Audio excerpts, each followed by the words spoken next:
नमस्कार, मैं हूं अरुण तोमर। आप देख रहे हैं साधना न्यूज। 5 बजे की 5 बड़ी खबरों में आपका स्वागत है। आदिवासी कोटे से नौकरी पाने वाले के खिलाफ मध्य प्रदेश में बिगुल फूंक दिया गया है। भोपाल में प्रदेश के 40 जिलों से हजारों जनजाति समाज के लोग जुटे हैं। उन्होंने मांग उठाई है कि ऐसे लोग जो आदिवासी कोटे से नौकरी में आए हैं और फिर धर्म परिवर्तन कर आदिवासी परंपराओं पूजा पद्धतियों को छोड़ दिया गया है, उन्हें आदिवासियों की सूची से हटाया जाए। जनजातीय सुरक्षा मंच के क्षेत्रीय संगठन मंत्री कालू सिंह मुजालदा ने कहा कि इस रैली के माध्यम से जनजातीय सुरक्षा मंच की मांग है कि सरकार धारा 342 में संशोधन करे ताकि आदिवासियों में तेजी से हो रहे धर्मांतरण को रोका जाए। इसके चलते भोपाल में यह बड़ा आयोजन किया गया है। ये धर्म से हमारा कोई लेना देना नहीं है। हमारा ये कहना है कि हम अपने आप को कैसे सुरक्षित रखें। जब हमारी जाति, धर्म और संस्कृति ही समिट जाएगी, समाप्त हो जाएगी, तो फिर हम लोग कैसे अपना वजूद रख पाएंगे। इसलिए हमारी जरूरत है कि अगर आप जनजाति समाज से दूसरे जाति और धर्म में जाते हैं तो आपको सुविधा का लाभ ना मिलना चाहिए, जिसके कारण संविधान में जो व्यवस्था है, जो केवल हम ऐसी चीज नहीं मांग रहे जो आपको अपवाद लगे। ऑलरेडी 371 में एससी में समाज में शामिल है। अगर एससी समाज का कोई व्यक्ति जाति बदल करके दूसरे जाति में जाता है तो उसको आरक्षण का लाभ नहीं मिलता, तो हमने क्या गुनाह किया? जो हमारे पूरे भारत देश में 700 प्रकार के जनजाति समाज के लोग रहते हैं, उनकी परंपरा, रीति रिवाज, प्रथा, पूजा पद्धति विशिष्ट है। इस कारण अनुच्छेद 342 में विशिष्ट पहचान के कारण अपनी संस्कृति के संरक्षण के लिए अनुच्छेद 342 में उनको रिजर्वेशन दिया गया है, अनुसूचित जनजाति। मैं कैलाश सिसोदिया, निवासी ग्राम झाबा का रहने वाला हूँ, धार जिला में आता हूँ। और जो आज गर्जना रैली, आप डीलिस्टिंग गर्जना रैली आपका आयोजन कर रहे हैं, आप क्या मकसद है, क्या आपको लग रहा है? इस खबर पर हमारे साथ ज्यादा चर्चा के लिए संवाददाता अमीन बेग जुड़ चुके हैं। अमीन, जिस तरीके से देखा जाए आदिवासी कोटे से जो नौकरी पा लेते हैं उनके खिलाफ ही आदिवासी लोगों ने बिगुल फूंक दिया है। देखिए, बिल्कुल जनजातीय जो सुरक्षा मंच है उसके बैनर तले ये एक रैली निकाली गई और जाहिर सी बात है कि इस आक्रोश रैली में मध्य प्रदेश के अलग अलग इलाकों से आदिवासी लोग पहुंचे थे और इनकी जो मांग थी वो मांग ये है कि धारा 342 जो है उसमें संशोधन किया जाए।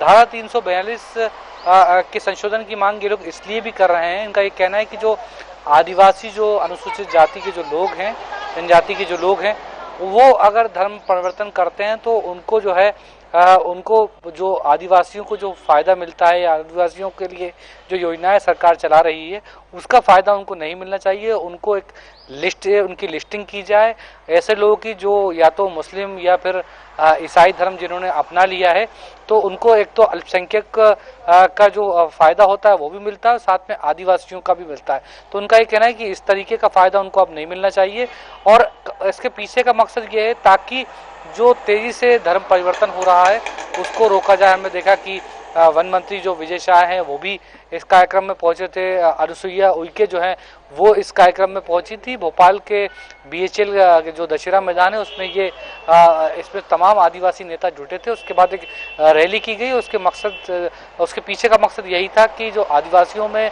जो तेजी से धर्मांतरण हो रहा है उस पर लगाम लगाई जाए और इसी को लेकर उन्होंने कहा कि सरकार 342 जो है उसके अंदर संशोधन करे, अमेंडमेंट करे, ताकि जो है आदिवासियों के अंदर खासतौर पर जो है लगातार जो खबरें आ रही हैं कि जो धर्म परिवर्तन हो रहा है और उसको जो है रोका जा सके। जी अमित, जनजातीय सुरक्षा मंच ने जो मांग की है, क्या सरकार ने उनकी ये मांग मानी है? देखिए, ये चूंकि ये स्टेट सब्जेक्ट नहीं है, ये भारत सरकार का मसला है और ये जो विरोध प्रदर्शन हुआ था इसके पीछे का मकसद ये था कि एक आवाज़ जो है वो दिल्ली तक जाए। चूंकि कोई भी कानून में अगर अमेंडमेंट करना हो तो वो जो है वो एक कानूनी प्रक्रिया होती है। लोकसभा, विधानसभा, लोकसभा, राज्यसभा की एक प्रक्रिया होती है। उसके बाद राष्ट्रपति के हस्ताक्षर होते हैं, फिर कोई कानून में अमेंडमेंट होता है। तो ये सभी आदिवासी नेताओं का यही कहना था कि भारत सरकार, चूंकि मध्य प्रदेश सरकार इसमें उनका साथ दे और भारत सरकार से आग्रह करे कि इसमें अमेंडमेंट किया जाए। यही मांग ये लोग कर रहे थे कि भारत सरकार जल्द से जल्द जो है लोकसभा और राज्यसभा में इसको लेकर आए और उसके बाद संशोधन इस कानून में करे, ताकि आदिवासियों में जो ये लगातार धर्मांतरण की बात आ रही है उस पर लगाम लग सके। जी, क्या जो मध्य प्रदेश में जनजातीय सुरक्षा मंच ने ये रैली निकाली है, क्या पूरे देश भर में ये रैली निकाली जाएगी इस तरीके से?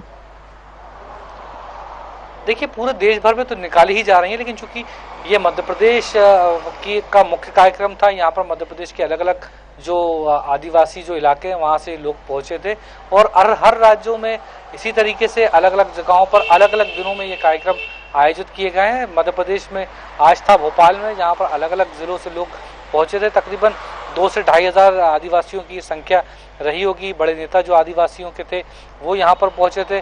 विजय शाह को थोड़ी देर पहले जो मंत्री हैं मध्य प्रदेश शासन के, उनको भी हमने सुना, उन्होंने कहा कि सबसे पहले उनका समाज है, अगर समाज के लिए पद भी त्यागना पड़े तो वो इससे पीछे नहीं हटेंगे। तो इस तरह की चीज़ें भी हमको दिखाई दे रही हैं। इसके पीछे का मकसद भी होता है, जब इस तरीके का बयान दिया जाता है तो वो एक वोट बैंक के तौर पर देखा जाता है, क्योंकि आदिवासियों की ही राजनीति विजय शाह करते रहे। लेकिन जो मांग है उस पर देखना होगा कि सरकार कितनी गंभीर है, क्या भारत सरकार इसके अमेंडमेंट इसमें करती है, क्योंकि एससी के लिए धारा 341 में ज़रूर चेंजेस किए गए थे, उसमें अमेंडमेंट किया गया, लेकिन 342 में अभी भी जो है इनका ये कहना है कि उसमें अमेंडमेंट नहीं हुआ है, उसको संशोधित किया जाए ताकि जो धर्मांतरण के मामले वो तो रुके ही, लेकिन जो अब जो बड़े बड़े पदों पे जो ऐसे भी लोग हैं जो धर्म परिवर्तन कर चुके हैं लेकिन वो आदिवासियों का जो सुविधाएं हैं वो भी ले रहे हैं, तो ऐसे लोगों पर लगाम लगाई जा सके, इसलिए लगातार हम देख रहे हैं कि विरोध प्रदर्शन हो रहे हैं। जी, तमाम जानकारी के लिए आपका बहुत बहुत शुक्रिया अमीन जी। आपको बता दें,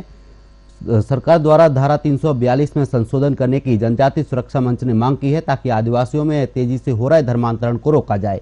इसके चलते भोपाल में यह बड़ा आयोजन किया गया है, जिसमें वन मंत्री विजय शाह ने भी शिरकत की है।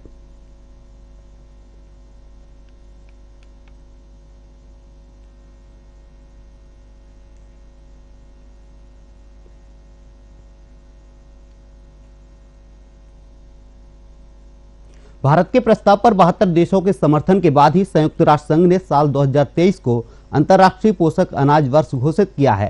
देश दुनिया के लोगों को मिलेट या अन्न की अहमियत समझाने और इसके उत्पादन के साथ उपयोगिता बढ़ाने के लिए भारत सरकार ने पूरी प्लानिंग कर ली है। वहीं छत्तीसगढ़ सरकार ने भी मिलेट मिशन के माध्यम से वर्ष 2023 तक छत्तीसगढ़ को देश में मिलेट हब के रूप में पहचान बनाने का लक्ष्य रखा है, वह भी पूरा होता नजर आ रहा है। आपको बता दें कि मिलेट मिशन से वनांचल आदिवासी और किसानों की आमदनी बढ़ रही है।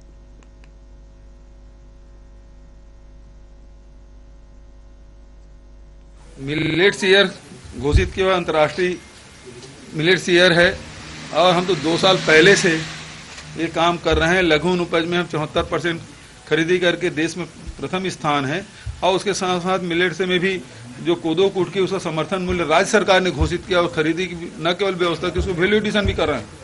तो अभी तो मेहमान आएंगे, उनको भी खिलाएंगे हम। अभी 17, 18, 19 तारीख को उसका कार्यक्रम भी है मिलेट्स के संबंधित, उसमें भी जाएंगे।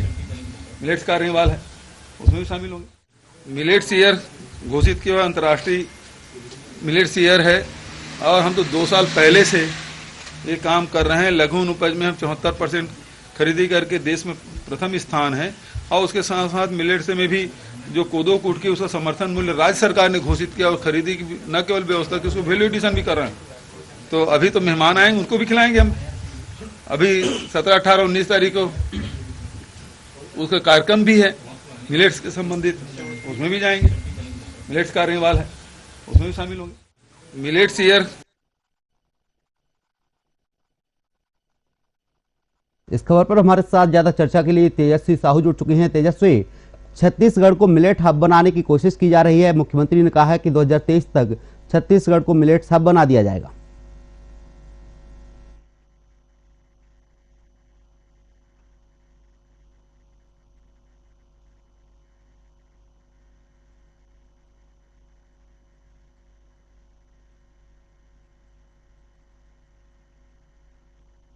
तेजस्वी, मेरी आवाज आप तक पहुंच पा रही है?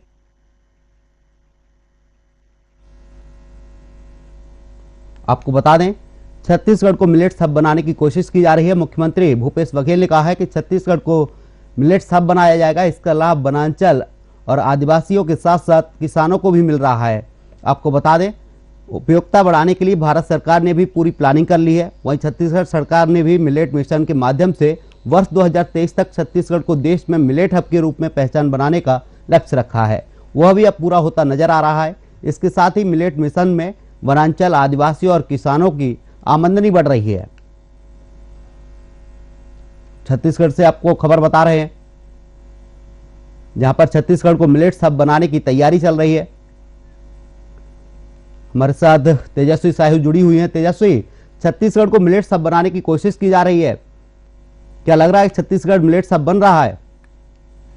जी बिल्कुल, बता दें कि मार्च 2021 में संयुक्त राष्ट्र महासभा द्वारा भारत की ओर से एक पेश प्रस्ताव पर रखा गया था, जिसे अब 72 देशों के समर्थन मूल्यों से अब उस पेश को स्वीकार भी कर लिया गया है कि अब भारत को जो है अंतर्राष्ट्रीय मोटा अनाज वर्ष इंटरनेशनल ईयर ऑफ मिलेट के रूप में स्वीकार गया है। तो इस प्रकार से बिल्कुल यहाँ पर भारत जो है विश्व में प्रथम स्थान पर है मोटे अनाज के लिए। और वहीं प्रधानमंत्री नरेंद्र मोदी भी द्वारा भी मिलेट हब के लिए इस प्रकार से कई कार्यक्रम भी आयोजन किए गए। उसके द्वारा बजट में भी बिल्कुल लाया गया कि मिलेट हब को बढ़ावा देना है। उसी प्रकार से छत्तीसगढ़ की राज्य सरकार भी देश में यहाँ बता दें कि छत्तीसगढ़ प्रथम स्थान पर है, जहां पर छत्तीसगढ़ राज्य सरकार की ओर से नहीं बल्कि किसानों का समर्थन मूल्य पर यहां मोटे अनाज के लिए तय किया गया, बल्कि समर्थन मूल्य पर मोटे अनाज की खरीदी भी यहां पर किया जा रहा है। तो इस प्रकार से यह छत्तीसगढ़ जो है देश में प्रथम राज्य पर है, जहां पर समर्थन मूल्य से मोटे अनाज की खरीदी जो है राज्य सरकार की ओर से किया जा रहा है। यहाँ पर बिल्कुल बता दें कि रायगढ़ व कांकेर में बिल्कुल मिलेट मिशन यहाँ पर बिल्कुल है। यहाँ पर जिस प्रकार से रायगढ़ का मिलेट हब को बिल्कुल प्रधानमंत्री नरेंद्र मोदी भी अपने रेडियो कार्यक्रम मन की बात में भी इस मिलेट हब का प्रशंसा भी किया था उन्होंने। क्या तेजस्वी, जो मिलेट्स हब बनाया जा रहा है, इसका लाभ स्व सहायता समूहों को भी दिया जा रहा है? जी बिल्कुल, स्व सहायता समूहों को तो लाभ इनका मिल ही रहा है, क्योंकि स्व सहायता समूहों के द्वारा ही यह मिलेट का जो योजना है, जहां पर बिल्कुल यह मिशन चलाया जा रहा है, उनके द्वारा ही, स्व सहायता समूह के द्वारा ही चलाया जा रहा है। और वहीं बता दें कि किसानों को भी इनका बहुत ही फायदा देखने को मिल रहा है, क्योंकि मोटे अनाज की खरीदी अगर प्राचीन समय से देखा जाए तो मोटे अनाज की खरीदी नहीं हो पाती थी, इसलिए कहीं ना कहीं मोटे अनाज का सेवन जो है लोग अधिकतर ठंड के समय में ही कर पाते थे, क्योंकि यह मोटा अनाज जो है गर्म होता है, इसलिए ठंड के समय में ही हो पाता था। लेकिन यह अब मिलेट हब का गठन जो किया जा रहा है छत्तीसगढ़ राज्य सरकार की ओर से, वहीं अब जो है 2023 को अंतर्राष्ट्रीय मिलेट ईयर के रूप में भी घोषित कर लिया गया है। तो इस प्रकार से अब किसानों को जो समर्थन मूल्य से खरीदी किया जा रहा है, तो इससे किसानों को भी फायदा हो रहा है। साथ ही साथ यहाँ पर यह भी बताया गया है कि जो भूमि की जो उर्वरा शक्ति है वो भी इस मोटे अनाज से बने रहती है। साथ ही साथ यह पोषक तत्व है, स्वास्थ्य और सेहत के लिए भी काफी सही रहता है। जी, तमाम जानकारी के लिए आपका बहुत बहुत शुक्रिया तेजस्वी। आपको बता दें, भारत सरकार के प्रस्ताव पर 72 देशों के समर्थन के बाद ही संयुक्त राष्ट्र संघ ने साल 2023 को अंतर्राष्ट्रीय पोषक अनाज वर्ष घोषित किया है। देश दुनिया के लोगों को मिलेट या अन्न की अहमियत समझाने और इसके उत्पादन के साथ उपयोगिता बढ़ाने के लिए भारत सरकार ने भी पूरी प्लानिंग कर ली है।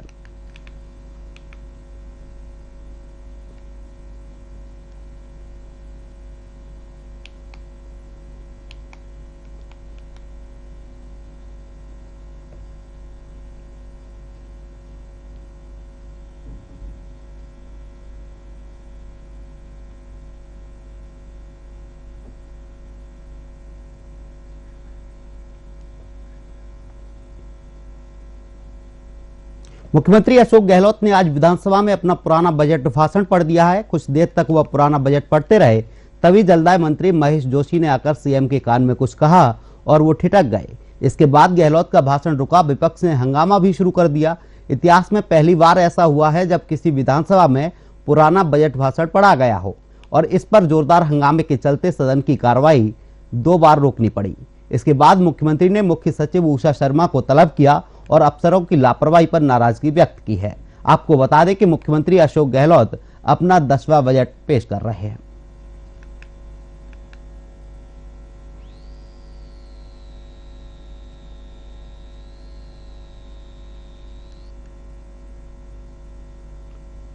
इतिहास के अंदर ये पहली बार हुआ है कि कोई गोपनीय दस्तावेज भी इस तरीके से गलत पढ़ा जाए, और मुझे लगता है कि इस तरीके से दस्तावेज जब आउट है तो ये तमाम चीज़ें भी आउट हो चुकी है। किन लोगों को, किन अधिकारियों ने लाभ पहुंचाने के लिए इस तरीके की हरकत की है, ये जांच का विषय है। सीएम साहब पुराना बजट पढ़ते रहे। ये इतिहास, मुझे लगता है कि इतिहास में पहली बार ऐसी चीज़ हुई है। हम लोग भी मुख्यमंत्री रह चुके हैं, और जब मैं मुख्यमंत्री थी तो मैं इस बजट को 2-2, 3-3 बार पढ़ के उसको चेक करके अपने हाथ में लेती थी। जो मुख्यमंत्री अपने इतने बड़े डॉक्यूमेंट को बिना चेक किए हाउस में आके पुराने बजट को पढ़ सकता है, आप समझ सकते हो कि उसके हाथ में राज कितना सुरक्षित है। राजस्थान की विधानसभा के इतिहास में पहली बार महामहिम राज्यपाल से आर्टिकल 202 के तहत अनुमति लेकर जो बजट 11 बजे पढ़ा जाना चाहिए था, उसकी बजाय पूर्व के बजट का पठन करके न केवल संवैधानिक प्रावधानों की खिल्ली उड़ाई गई है। इस खबर पर हमारे साथ राजस्थान से स्टेट हेड पूजा जोशी जी लाइव जुड़ चुकी हैं। पूजा जी, आपका बहुत बहुत स्वागत है। राजस्थान में जो आज बजट पेश किया गया है, बताया जा रहा है कि मुख्यमंत्री ने पुराना बजट पढ़ दिया था, जिसके बाद विपक्ष ने हंगामा भी किया है। बिल्कुल, देखिए आज जरूर विधानसभा में अशोक गहलोत ने पुराना बजट पढ़ा। कुछ देर तक वो बजट पढ़ते रहे और पुराना बजट पढ़ते रहे। इतनी थोड़ी ही देर बाद में जलदाय मंत्री महेश जोशी वहां पहुंचे और उनके कान में आकर कहा कि सर आप पुराना बजट पढ़ रहे हैं। तो अशोक गहलोत एकदम ठिठक रहे गए कि भाई ऐसा कैसे हो गया। गहलोत का भाषण रुका तो विपक्ष जो है हमलावर हो गया, विपक्ष को मौका मिल गया।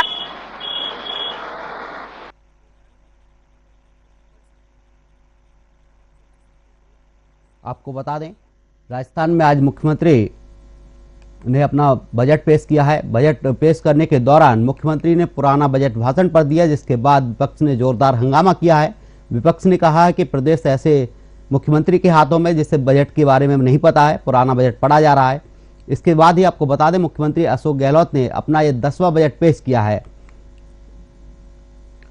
पूजा, जो बजट पेश किया गया है, इस बजट में क्या कुछ खास देखने को मिला है? पुराना बजट पड़ा था, उसको लेकर विपक्ष ने हंगामा किया। हालांकि इसको लेकर सीएम अशोक गहलोत ने थोड़ी देर बाद में माफी मांगी कि कुछ अधिकारियों की गलती की वजह से ये पेपर एक सामने आ गया, क्योंकि विपक्ष कहता है कि पेपर लीक के बाद में बजट भी लीक हो गया है। ऐसा कैसे हो सकता है कि दूसरे आदमी को पता चला कि बजट पुराना पढ़ा जा रहा है, जबकि ये तो सिर्फ और सिर्फ सीएम के हाथ में होता है, मुख्यमंत्री के हाथ में होता है। इस प्रकार की बातें आई, विपक्ष पूरी तरह हमलावर हो गया। उसके बाद में देखिए जैसे जैसे उन्होंने पासा पलट दिया सीएम अशोक गहलोत ने और अच्छा बजट पेश किया, क्योंकि लोगों को इस बजट से काफी उम्मीदें थी। आप देख रहे हैं पिछले 3-4 दिनों से लोग कंटिन्यू उम्मीद कर रहे थे। किसान जो है, आम जनता है, व्यापारी है, हर मध्यम वर्ग है या हर तबके का लोग इस बजट का इंतजार कर रहा था। और आज जब बजट आया, जब जादूगर अपने जादू के पिटारे से इस बजट को निकाला, एक खुशी की लहर लोगों में देखने को मिली, क्योंकि ये बजट था जो चुनावी बजट भी कह सकते हैं। चुनाव का माहौल है, चुनावी साल है, तो ये बजट बहुत ही अच्छा निकल के सामने आया है। किसानों हित के लिए भी इस बजट में आया है, युवाओं के लिए इतनी सारी वैकेंसियां निकाली है, महिलाओं के लिए भी देखिए जैसा कि उनको बस में 50% छूट दी गई है। बहुत सारी चीजें ऐसी है जो निकल के सामने आई है और इसको लेकर लोग भी काफी खुश नजर आए हैं। लोगों का कहना ये है, हालांकि लोगों का जो लोग पिछले सालों के कार्यकाल से या फिर पिछले साल के बजट से खुश थे, उन्होंने ये कहा कि हम पिछले के बजट से भी खुश थे और इस बार के बजट से भी काफी खुश है। हमने जब लोगों से प्रतिक्रियाएं ली बजट के बाद में, तो लोगों ने यही कहा कि हमें खुशी है कि सीएम अशोक गहलोत ने फिर से कुछ अच्छा काम किया है। अब इस बजट को देखकर ये लग रहा है कि पासा पता नहीं कब पलट जाए, क्योंकि लोगों के बीच में एक अच्छा मैसेज गया है इस बजट को लेकर। बजट में जो वैकेंसियां निकाले, यहाँ तक कि पत्रकारों के लिए भी जो अभी स्पीकर पत्रकार होगी उनके लिए लैपटॉप देने की बात कही है और किसानों के हित के लिए बात कही है। बिजली, पानी जो सबसे मेन मुद्दे थे उनको उठाया और उनके लिए भी एक अच्छी पहल दी है, क्योंकि सीएम अशोक गहलोत का ये आखिरी बजट था, आखिरी साल था, तो वो चाहते थे कि मैं जनता के हित के लिए कुछ काम करूं, जनता को ऐसा बजट दूं जिससे कि जनता खुश रहे। जी अरुण जी। पूजा, जिस तरीके से जो बजट पेश किया गया है, बजट को लेकर विपक्ष का क्या कुछ कहना रहा है? बाहर रामलाल जो विधायक है वो आए, उन्होंने कहा कि ये कैसा बजट था जो मुख्यमंत्री बजट को पुराना बजट पढ़ रहे हैं, वो जनता के लिए क्या करेंगे। जिनको ये नहीं पता कि ये बजट पुराना है या नया है, वो जनता के हित के लिए क्या कर सकते हैं, जनता के लिए कुछ नहीं कर सकते। और बजट में सिर्फ उन्होंने लोगों को लोक लुभावन के लिए सिर्फ और सिर्फ घोषणाएं की है। देखना चाहिए होगा कि वो कितना इस पे खरा उतरते हैं। और उन्होंने एक मुद्दा उठाया कि पिछली बार जो है गहलोत सरकार ने कहा था कि महिलाओं के लिए स्मार्टफोन दिए जाएंगे, लेकिन इस घोषणा में महिलाओं का कहीं कोई जिक्र नहीं हुआ। तो फिर पत्रकारों ने ये बात भी रखी कि अब महिलाओं की बात करें तो सरकारी बसों में महिलाओं को 50% छूट भी दी गई है। तो उनका जवाब ये आया कि रोडवेज बस चलती कहाँ है आजकल, बसों में जाता कौन है इतना जो सरकार ने उसके लिए छूट दी है, महिलाओं के लिए कहाँ है। पेपर लीक मामले में सरकार ने क्या किया, बल्कि बजट ही लीक हो गया है। सिर्फ और सिर्फ ये ड्रामा है सरकार का और कुछ भी नहीं है। हालांकि जब ये बजट लीक हुआ या बजट पुराना पड़ा गया तब 2 बार सदन को रोका गया, 2 बार सदन स्थगित की गई, 15-15 मिनट की सदन स्थगित की गई। लेकिन उसके बाद में सीएम अशोक गहलोत ने जो पिटारा खोला, जो बजट निकाला, उसको लेकर लोग काफी खुश हैं। कांग्रेस के नेताओं का तो यही कहना है कि इतिहासी बजट है। चुनाव को लेकर इस बजट पर भी बहुत अच्छा प्रभाव पड़ने वाला है। जनता काफी खुश है, उन सबके चेहरे पर एक स्माइल देखी गई, क्योंकि अब की बार जो 3 शब्दों में ये बजट का फॉर्मूला आया था, बचत, राहत और बढ़त, इन तीनों को लेकर ही ये बजट सामने आया है। जी अरुण, तमाम जानकारी के लिए आपका बहुत बहुत शुक्रिया पूजा। आपको बता दें, राजस्थान के मुख्यमंत्री अशोक गहलोत ने आज अपना 10वां बजट पेश किया है, जिसके बाद विपक्ष ने विधानसभा में जोरदार हंगामा किया है। विपक्ष की वजह से कार्रवाई दो बार रोकी गई है, उसके बाद फिर से विधानसभा की कार्रवाई शुरू की गई।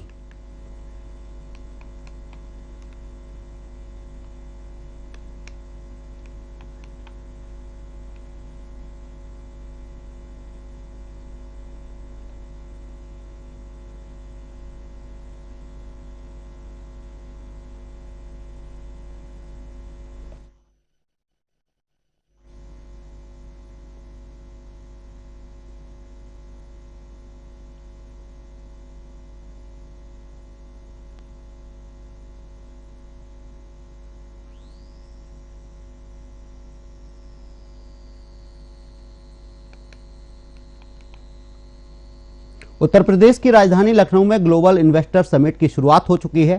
प्रधानमंत्री नरेंद्र मोदी ने इसका शुभारंभ किया है। उत्तर प्रदेश की आर्थिक उन्नति के लिए लखनऊ में ग्लोबल इन्वेस्टर समिट का आयोजन किया जा रहा है। इसके लिए राजधानी लखनऊ सजकर तैयार हो गई है। यूपी में इस निवेश कुंभ में अब तक हमें 18,643 MOU साइन हुए हैं। इसमें 32,92,000 करोड़ के निवेश के प्रस्ताव प्राप्त हुए हैं। इसके जरिए 92,50,000 से अधिक लोगों को रोजगार मिलेगा। ग्लोबल इन्वेस्टर समिट को लेकर सीएम योगी ने कहा कि यूपी की अर्थव्यवस्था को 1 ट्रिलियन बनाने की दिशा में अभिन्न हिस्सा है। मुझे खुशी है कि इसमें Netherlands, Denmark, Singapore, Japan, South Korea, Italy, UAE के बिजनेसमैन योगदान दे रहे हैं।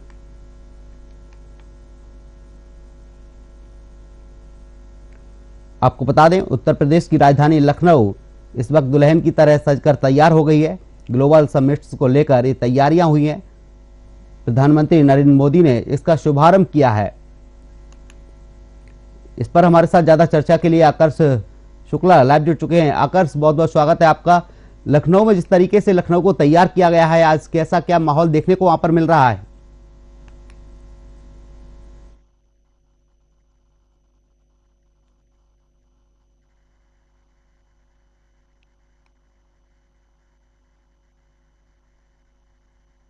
जो उन्होंने इन्वेस्टर समिट का उद्घाटन किया था, साथ में उनके रक्षा मंत्री राजनाथ सिंह मौजूद थे। उत्तर प्रदेश के मुख्यमंत्री योगी आदित्यनाथ के साथ पूरा उत्तर प्रदेश का कैबिनेट मौजूद रहा है।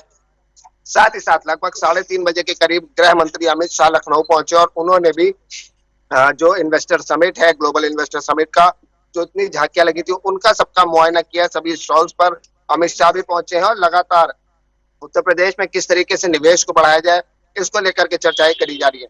वहीं अगर बात करी जाए निवेश को लेकर के, तो उत्तर प्रदेश के मुख्यमंत्री योगी आदित्यनाथ ने लगभग 25 लाख करोड़ के निवेश की बात करी थी। लेकिन अगर उत्तर प्रदेश के मुख्यमंत्री के बयान की बात करी जाए तो मुख्यमंत्री ने साफ तौर से यही बताया है कि बयान जो उन्होंने कहा है कि साफ तौर से 25 लाख करोड़ के इन्वेस्टमेंट की बात करी गई थी, लेकिन 32,99,000 करोड़ का इन्वेस्टमेंट लगभग आ चुका है। और इस तरीके से उत्तर प्रदेश में नए ग्रोथ इंजन को लेकर के लगातार विकास के कार्यों में किया जाएगा। साथ ही साथ जिस तरीके से उत्तर प्रदेश में डबल इंजन की सरकार है, लगातार उत्तर प्रदेश आगे बढ़ रहा है। जी इस ग्लोबल इन्वेस्टर समिट से युवाओं को कितना फायदा मिलने वाला है? जी बिल्कुल, देखिए जिस तरीके से अगर युवाओं की बात करी जाए तो एमएसएमई के साथ साथ कई ऐसे उद्योगों की बात करी जा रही है। लगातार उत्तर प्रदेश में जब आज रिलायंस इंडस्ट्रीज के जो अंबानी परिवार के मुखिया पहुंचे थे, मुकेश अंबानी, उन्होंने साफ तौर से कहा उत्तर प्रदेश जो है लगातार प्रभु राम की जन्मभूमि है। उत्तर प्रदेश में लगातार निवेश हो रहा है और लगातार उत्तर प्रदेश नए कदम पर बढ़ रहा है। उत्तर प्रदेश लगातार बदलाव हो रहे हैं और लखनऊ में भी लगातार बदलाव की बात करी है। मुकेश अंबानी ने साफ तौर से साफ कर दिया है कि उन्होंने 75,000 करोड़ के उत्तर प्रदेश में निवेश की बात करी गई है। साथ ही साथ अडानी परिवार को भी यहाँ पर पहुंचना था, गौतम अडानी को यहाँ पर सुर्खियों में बने हुए उनके शेयर मार्केट गिरने की वजह से। तो साफ तौर से ये जाहिर है कि इस तरीके से लगातार मुकेश अंबानी अडानी परिवार ने साफ तौर से कहा था कि वो लगभग 1.25 लाख करोड़ का इन्वेस्टमेंट करेंगे, तो उनका वो इन्वेस्टमेंट भी माना जा रहा है। जी, ये तमाम जानकारी के लिए आपका बहुत बहुत शुक्रिया। आपको बता दें उत्तर प्रदेश की राजधानी लखनऊ में ग्लोबल इन्वेस्टर समिट हो रहा है, जिसमें 8,643 MOU साइन हुए हैं। इसमें 32,92,000 करोड़ के निवेश के प्रस्ताव प्राप्त हुए हैं। इसके जरिए 92,50,000 से अधिक लोगों को रोजगार मिलेगा।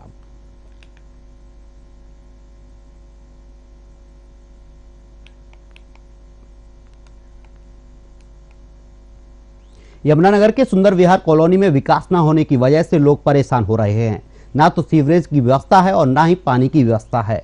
इसी को लेकर यमुनानगर कांग्रेस के विधायक विशाल लाल सैनी मौके पर पहुंचे और उन्होंने देखा कि लोग पानी और सीवरेज के लिए बहुत ज्यादा परेशान हो रहे हैं।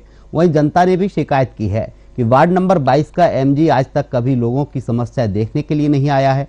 लोगों ने कहा कि चुनाव के समय MC हमारे आगे एक बार हाथ जोड़ता है और हम 5 साल तक उनके आगे हाथ जोड़ते हैं, लेकिन फिर भी विकास नहीं होता है।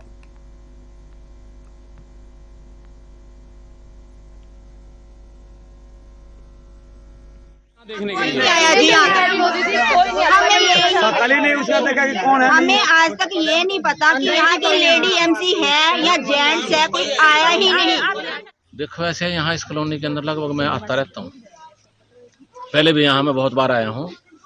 और ये कहने के लिए तो हम इसको सुंदर विहार कॉलोनी कहते हैं, लेकिन ये सुंदर विहार नहीं है।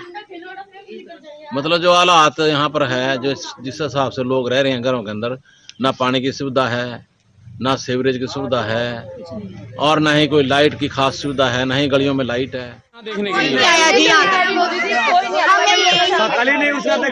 हमें आज तक ये नहीं पता कि यहाँ की लेडी MC है या जेंट्स है, कोई आया ही नहीं। देखो ऐसे यहाँ इस कॉलोनी के अंदर लगभग मैं आता रहता हूँ, पहले भी यहाँ मैं बहुत बार आया हूँ। और ये कहने के लिए तो हम इसको सुंदर विहार कॉलोनी कहते हैं, लेकिन ये सुंदर विहार नहीं है।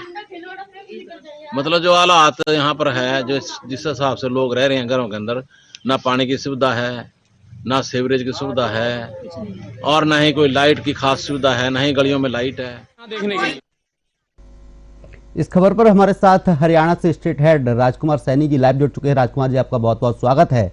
यमुनानगर की जो सुंदर विहार कॉलोनी है, उस पर विकास के नाम पर ना तो लोगों को पानी दिया जा रहा है, ना सीवरेज की व्यवस्था है। ऐसी कॉलोनी आखिर कैसे बन गई? जी अरुण, मैं बताना चाहूंगा कि अभी हमने एक चलाया था, इसमें अभी जो कांग्रेस के विशाल लाल सैनी जी हैं, अभी उन्होंने बयान में एक ही बात बोली है कि ये सुंदर विहार कॉलोनी है, इसका नाम सुंदर विहार कॉलोनी है, लेकिन ये नरक विहार से कम नहीं है। सबसे बड़ा सवाल यही है अरुण कि जिस तरीके से ये सुंदर विहार कॉलोनी है, यहाँ पर 90% आबादी होने के बावजूद भी इसको अनदेखा किया जा रहा है। हरियाणा सरकार कहती है कि सबका साथ सबका विकास, लेकिन विकास के नाम पे झूठे वादे किए जा रहे हैं। विकास हो नहीं रहा क्योंकि यहाँ पर सीवरेज नहीं है, सड़क नहीं है, पानी भी नहीं है। क्योंकि अभी कुछ दिन पहले भी पानी भी डाला गया, वो भी 2-2 फुट की दूरी पर पानी डाला गया, जहां पर लोग पानी का कनेक्शन करने के लिए मजबूर हो गए। मैं सिर्फ यही पूछना चाहता हूं हरियाणा सरकार से कि आखिर सभी जगह विकास हो रहा है, तो इस यमुनानगर के सुंदर विहार कॉलोनी में क्यों लोगों के साथ विश्वासघात किया जा रहा है? आखिर विकास क्यों नहीं किया जा रहा है? क्या अधिकारियों की मनमानी है? अगर अधिकारियों के पास, यहाँ की जनता अधिकारियों के पास जाती है शिकायत लेके कि आप हमारे एरिया में आकर एक बार आप देखिए कि विकास हो रहा है कि नहीं हो रहा है, लेकिन वो एक बात कहकर पल्ला झाड़ लेते हैं। क्यों कहते हैं वो पल्ला क्यों झाड़ते हैं? वो कहते हैं कि ये एरिया अनअप्रूव्ड है। मेरा एक सवाल यह है हरियाणा सरकार से कि यदि एरिया अनअप्रूव्ड है तो यहाँ पर बिजली क्यों है, खंबे क्यों है, लाइटें क्यों है, सीवरेज, लोगों का जो टैक्स कट रहा है वो है, 90% आबादी है, लोगों का जीवन एक कीड़े मकोड़ों की तरह हो चुका है, लेकिन यहाँ पर बिल्कुल भी विकास नहीं हो रहा है। जी अरुण, अगर राजकुमार जी कॉलोनी जो बनाई गई, अगर वो अवैध तरीके से बनाई गई तो प्रशासनिक अधिकारियों ने आखिर उसे रोका क्यों नहीं? सरकार उस वक्त क्या कर रही थी? इस तरीके से अगर कॉलोनियां बनाई जा रही हैं तो सरकार उन्हें क्यों नहीं रोक रही है? अगर कॉलोनी बनकर तैयार है तो उन्हें सुविधाएं क्यों नहीं दी जा रही? जी अरुण, बहुत अच्छा सवाल किया आपने। जब ये कॉलोनियां बनाई गई थी उस समय पर प्रॉपर्टी एडवाइजर, प्रॉपर्टी जो डीलर थे, उनके माध्यम से इन एरियो को, प्लाटों को काटा गया और उसी बीच में लोगों की रजिस्ट्रियां भी हो चुकी थी। हालांकि जब अनअप्रूव्ड था तो रजिस्ट्रियां क्यों हुई इस एरिया में? अनअप्रूव्ड होने के बाद तो रजिस्ट्रियां भी नहीं होती। और दूसरी बात, जैसा आपने कहा, इस एरिया के विकास के लिए बहुत ज्यादा मुद्दा उठाया गया।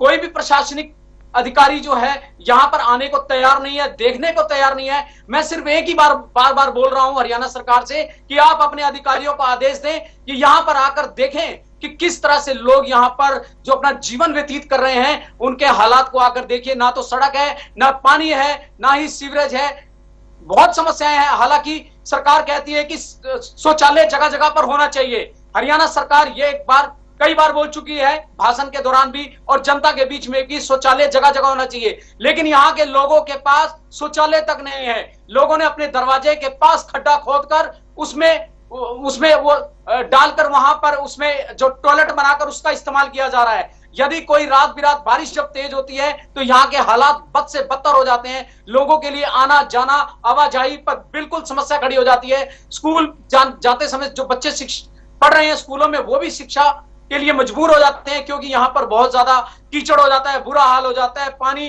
बिल्कुल सड़कों पर चढ़ जाता है और जो टॉयलेट के खड्डे हैं वो पानी की वजह से वो बैठ जाते हैं, जो हादसे का कारण बन जाते हैं। हरियाणा सरकार बिल्कुल आंखें बंद करके बैठी है, एक बार भी नहीं आकर देखते कि यहाँ के जो लोग हैं किस हालात में जी रहे हैं। जी अरुण, हरियाणा सरकार तो कहती है कि सबका साथ सबका विकास, आखिर ये कैसा विकास है?